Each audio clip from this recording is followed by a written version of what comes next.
শনি হলেন সনাতন হিন্দু ধর্মের একজন প্রধান দেবতা, যিনি সূর্যদেব ও তার পত্নী ছায়া দেবীর পুত্র। এই জন্য তাকে ছায়াপুত্র বলা হয়। শনিদেব মৃত্যু ও ন্যায় বিচারের দেবতা যমদেব বা ধর্মরাজের জ্যেষ্ঠ ভ্রাতা।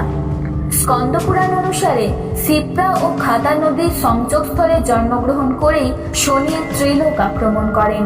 আতঙ্কিত ইন্দ্র তখন ছুটেছিলেন ব্রহ্মার কাছে। নিরুপায় ব্রহ্মা সূর্যের কাছে গেলেন।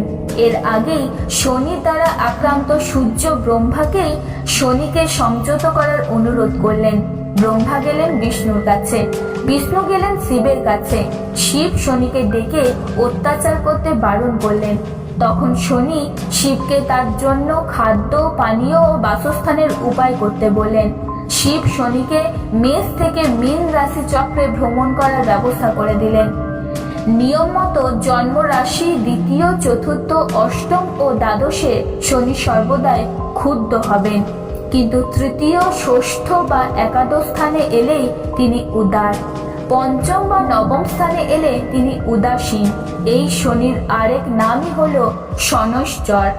সন্তুষ্ট হলে তিনি লোককে দেবেন রাজ্য, কিন্তু তিনি অসন্তুষ্ট হলে লোকের প্রাণও কেড়ে নিতে পারেন। উক্ত পুরাণের নাগর ও প্রভাস খণ্ড মতে অযোধ্যার জ্যোতিষীগণ দশরথকে সাবধান করে বলেছিলেন শনি গ্রহ শীঘ্রই রোহিণী ভেদ করবেন, আর তার ফলে 12 বছর ধরে রাজ্যে ভীষণ অনাবৃষ্টি হবে।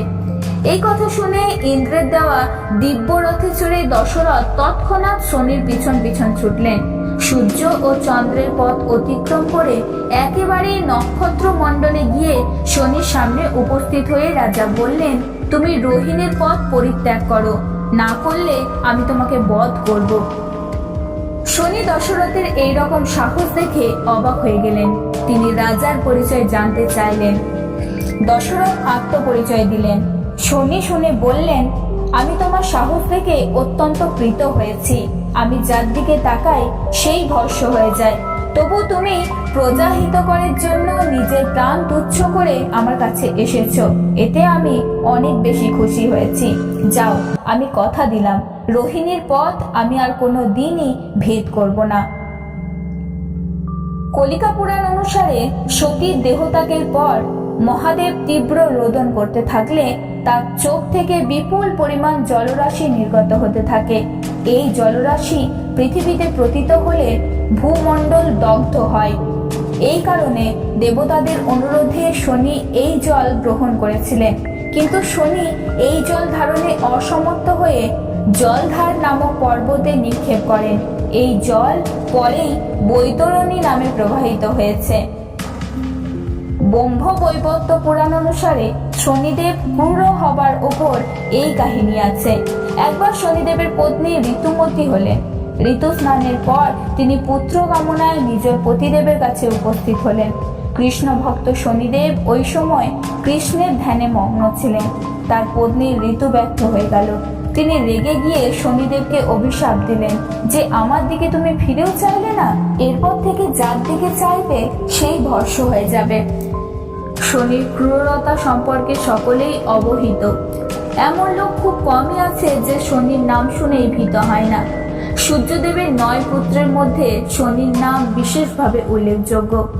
সূর্যদেবের পত্নী ছায়ার পুত্র শনিদেবের গায়ের রং ছিল কালো। শনি ছোটবেলা থেকেই বদমেজাজি। সূর্যদেব নিজের রাজ্য তার পুত্রদের মাঝে ভাগ করে দিলেন। প্রত্যেক সন্তানকে এক এক লোকের অধিপতি করে দিলেন। শনিদেব এক লোকের অধিপতি হয়ে খুশি ছিলেন না, তাই তার ভাইদের কাছ থেকে রাজ্য কেড়ে নেবার পরিকল্পনা করলেন।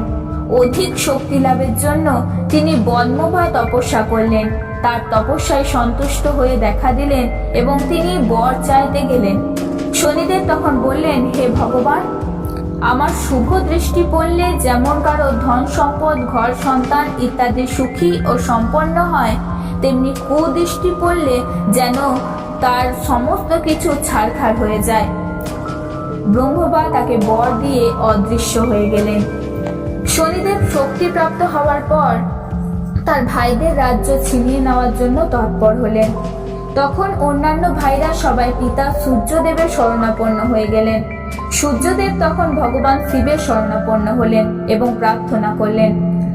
সূর্যদেবের প্রার্থনা শুনে শনিদেবকে মারার জন্য নন্দী ও বীরভদ্রকে পাঠালেন। এরা সবাই শনিদেবের কাছে পরাজিত হয়ে ফিরে এলেন। তখন শিব ক্রুদ্ধ হয়ে নিজেই শনির সঙ্গে যুদ্ধ করার জন্য তৃতীয় নয়ন খুললেন। শনি তার মারক দৃষ্টি দিয়ে শিবকে দেখালেন। উভয়ের দিব্য দৃষ্টির জ্যোতি সারা মহাকাশকে যেন আচ্ছাদিত করে দিল। এবার শিব তার ত্রিশূলের প্রহারে শনিকে অবচেতন করে দিলেন। নিজ পুত্রকে মৃত ভেবে শোকগ্রস্ত হলেন তার পিতা এবং শনির জীবনদানের জন্য প্রার্থনা, অনুনয়, বিনিময় সবকিছু করতে লাগলেন। সূর্যের প্রার্থনা শুনে শিব শনির মূর্ছা ভঙ্গ করলেন। শনিদেবের অভিমান ভঙ্গ হলো এবং ভগবানের চরণ পদ্মে নিজেকে শরণাপন্ন করে তিনি ক্ষমা চাইলেন।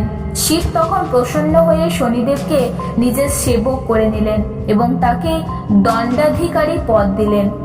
শনির কুদৃষ্টির কারণে মহাপ্রতাপী বেদজ্ঞ ও মহাপণ্ডিত রাবণের সর্বনাশ হয়েছিল, যদিও শিবের কাছে বর পেয়েছিলেন। সূর্য, কুবের, যম, বায়ু তার অধীনে ছিল। একবার তিনি শনির সাম্রাজ্য আক্রমণ করে তাকে বন্দি করে বন্দিগৃহে তাকে উল্টো করে টাঙিয়ে রাখলেন। রাবণের শক্তির কাছে শনিদেব অসহায় হয়ে পড়লেন। কিছুকাল পর সীতা দেবীর খবর নেওয়ার জন্য হনুমানজি লঙ্কায় গেলে শনিদেব তাকে বন্দি দশা থেকে মুক্ত করতে বললেন।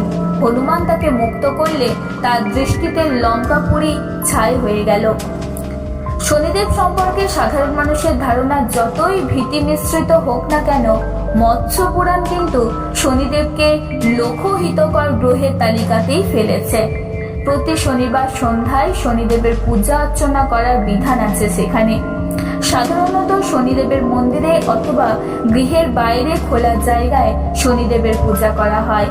নীল বা কৃষ্ণজ্ঞ বর্ণের ঘট, পুষ্প, বস্ত্র, লৌহ, মাছ, কলাই, কালো তিল, দুগ্ধ, গঙ্গা জল, সর্ষের তেল প্রভৃতি বস্তু শনিদেবের ব্রতের জন্য আবশ্যিক উপকরণ। নির্জলা উপবাস বা একাহারে থেকে এই ব্রত পালন করতে হয়। শনিদেব হলেন কর্মফল দাতা।